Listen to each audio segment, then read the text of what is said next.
হামজার লাশটাকে ৭১টা টুকরা করেছে। হিন্দার গর্দানের মধ্যে বসিয়া সিনাটা এইরকম ভাবে ছুরি দিয়ে ফেলেছে, কলিজাটা ভের করে কয়েকটা টুকরা বানাইয়া নবীজিরে দেখাইয়া দেখাইয়া চাবায়া চাবায়া চাবায়া চাবায়া খা। ওয়াসি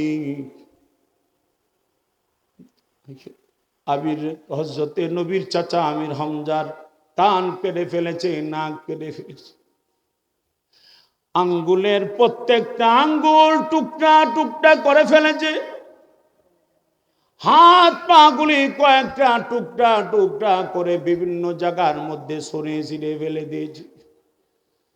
চেহারাটা নাকটা কাটার সঙ্গে সঙ্গে অপলক দৃষ্টিতে আমির হামজার চেহারাটা নবীর চেহারার দিকে মিলাই দিয়েছে। আল্লাহ নবীর চাচা বীর আমির হামজার লাশটাকে যখন একত্রিত করা হয়েছে, একটা কান খুঁজে পাই না। নবী ডাক দেখো, আল্লাহ, ও আমার আল্লাহ, যেই চাচা তোমার দিনকে উজ্জীবিত করার জন্য, তোমার দিনের জন্য, তোমার কোরআনের জন্য, তোমার নবীর মোহব্বতে পড়ে আমার চাচা জীবনটা উৎসর্গ করলো, আমার চাচার কান পাওয়া যাচ্ছে না। এমন সময় গায়েব থেকে আওয়াজ হয়ে গেছে, নবী গো, আমি আল্লাহ ব্যবস্থা করে দিচ্ছি, টেনশন কইরেন না। আমির হামজার দেহটারে ৭০টা টুকরা করার পরও আমির হামজারা আমি আল্লাহ জিন্দা জীবিত রেখে দিয়েছি। বাল আহইয়াউ ওয়ালাকিন লা তাশউরুন।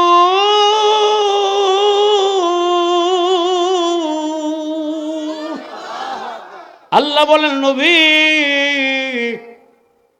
আমির হামজার মরে নাই, মরে নাই, জিন্দা জীবিত আছে। আল্লাহু আকবার বলেন। আল্লাহর নবী আমির হামজার লাশটা কবরে রাখে। নবীজি ডাক দেখো, কবরের পার দাঁড়িয়েছি, আমির হামজার ভিতর থেকে কবর থেকে যেন আওয়াজ আসতেছে, এ বাতিজা মুহাম্মদ, আমি শেষ পর্যন্ত তোমার সঙ্গে থাকতে পারলাম না। এ মুহাম্মদ, আমার প্রতি তুমি মন খারাপ কইরো না। আমি আল্লাহর কাছে বলেছি, আল্লাহ, এই রক্ত মাখা অবস্থায় হাসরের মাঠে উঠাই,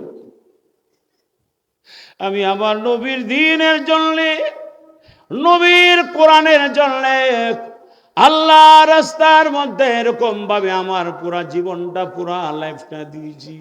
আল্লাহ গো, আমি আমার নিজের জন্য না, আমার বাতিদার দিনকে উজ্জীবিত করার জন্য, কোরআনকে উজ্জীবিত করার জন্য, কোরআনের জন্য, দিনের জন্য আমার বাতিদার পুরা লাইফটা, জীবনটা সুন্দর হবে, সেই কারণে আমি চাচা জীবন দিয়েছি। আল্লাহ তাআলা জানাই দিয়েছেন, ও নবী মুহাম্মদ, টেনশন কইরেন না, আমির হামজার কবরটা আমি আল্লাহ জান্নাতের বাগান বানাই দিলাম। এই সেই তো কোরআন, কথা বলেন ঠিক কি ঠিক না? হায় হায়, কোরআনের প্রেমিকরা, এই মাসুম বাচ্চাগুলি আপনারা শুনে বড় খুশি হয়ে যাবে। এই নির্যাতন করে, অত্যাচার চালা, জুলুম চালা, ইমামে আজমকে জিজ্ঞেস করে কেমন লাগে, তো তেমন কোনো খারাপ লাগে না। এই শুনেন, আমার দিকে তাকান, তো মাঝে মধ্যে একটু খারাপ লাগে। বলবো? কথা বলে না, বলবো? ডরাইতেছেন? আরে ডরাইতেছেন? নারায়ণগঞ্জের মুসলমান কি কাউরে ডরা? রতি মহারতি রাগব বোয়াল যত বড় হুমকিদাতা হোক, এই সেই হোক না কেন, আমরা কাউরে গণি? গণার টাইম আছে? কথা গণার টাইম আছে, কারণ এটা নারায়ণগঞ্জ। কথা বলেন ঠিক ঠিক না? আবার ফুলাটা হইল ব্রাহ্মণবাড়িয়ার। কথা ঠিক ঠিক না? ফুলাটা হইল কোনহানের? মুফতি আমিনীর সৈনিক সম্রাট, মুফাসসির হুজুর কাছে বুখারী পড়ছি, মুফতি আমিনীর কাছে তাফসীর পড়ছি, পায়ে গুলি আছে। আমরা যুদ্ধ জাহাদ করতে করতে বড় হয়েছি। ওই যে ফিলিস্তিনের মুসলমানরা যেরকম ভাবে একটা একদিনের শিশু থেকে শুরু করে 100 বৎসরের বৃদ্ধ পর্যন্ত বলে দেয়, আমরা আমেরিকার কুত্তাদের দালাল যারা আছে, এই পরাশক্তি যারা আছে, রাশিয়া হোক না কেন, আমেরিকা হোক না কেন, তাদের সদস্যর যারা আছে তাদেরকে যে এরকম ভাবে আমরা বার্তা দেই না, আমরা বলে দেই ব্রাহ্মণবাড়িয়ার সন্তানেরা, নারায়ণগঞ্জের আলেমরা কাউকে বার্তা দেওয়ার টাইম নাই। কথা কোন ঠিক না? কেন? কোরআনের জন্য। কিসের জন্য? জোরে কোন কিসের জন্য?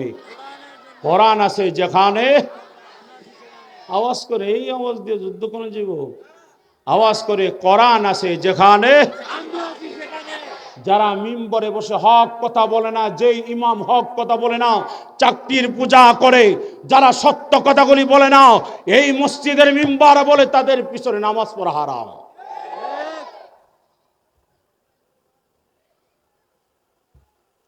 মুসলমান ভাইয়েরা আমার, ইমাম আজম আবু হানিফা রহমাতুল্লাহি আলাইহি বেঈমান কাফের গুলি আঘাত করে, নির্যাতন চালায়, জুলুম চালায়, এরপরও জানায় দিয়েছে তোমাদের যত আঘাতগুলি আছে আমি ইমামে আজমের পিঠের মধ্যে লাগায়া দাও, কিন্তু নামাজের সময় যখন হয়ে যাবে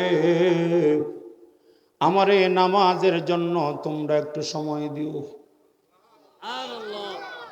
আরো জোরে কি বলা যাবে? আল্লাহু আকবার।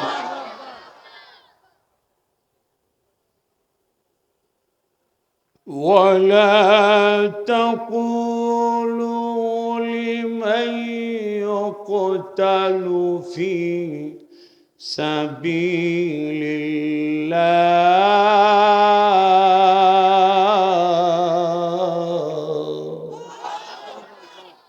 বাল আহইয়াউ ওয়ালাকিন লা তাশউরুন।